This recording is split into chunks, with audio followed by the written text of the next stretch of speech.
If I was not to be a priest, what would be more fulfilling in my life?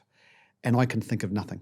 Diocesan priesthood is very much, I think, being a bit like a general practitioner in the sense you don't really specialise in any one particular area.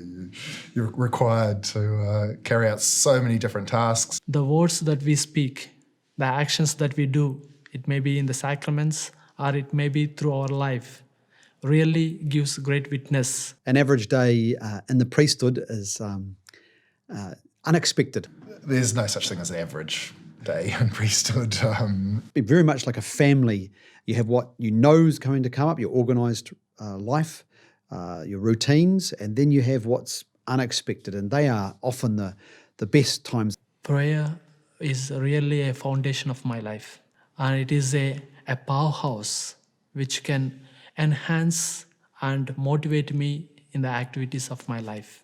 Prayer is that personal connection with Christ, but it's also our great teacher.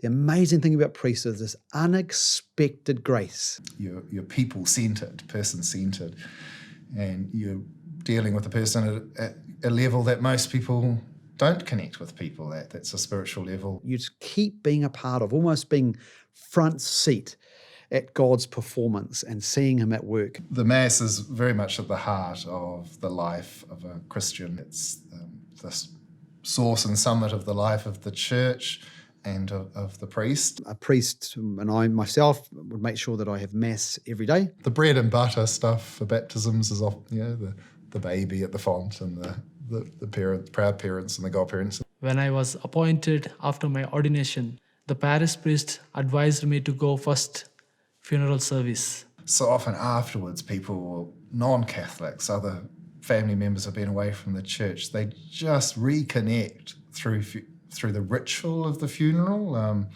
It's like it brings back memories. Yeah, the ministerial priesthood is walking hand in hand together with my parishioners.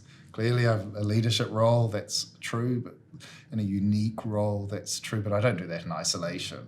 We're all baptised into the one priesthood of Jesus. And I know that's a bit of a cliche, but that is absolutely true. Some of us are called to, in a particular way, to as you said, minister the priesthood of Jesus through the sacraments.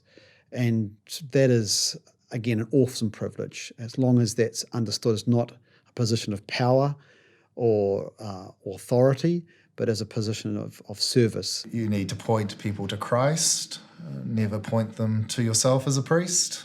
It's not about me. Priesthood has never been about me.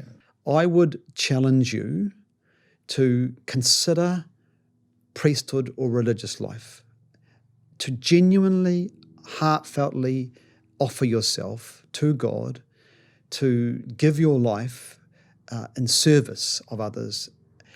Because from my perspective, I can tell you there's nothing more rewarding than giving your life totally for others. It's all right to have a vision and a dream to be a priest. That's important. Be in love with the vision, be in love with the dream of being a priest. Then the most important thing is actually learn to love the reality, because the reality and the dream are not necessarily the same thing. You need both. God has brought each one of us to be on this earth. So my motivation is only one thing: bloom where you are planted. Wherever you are, you need to bloom up. You should not be a dull person. You should be always a joyful person, blooming and rejoicing the life that God has given to each one of us.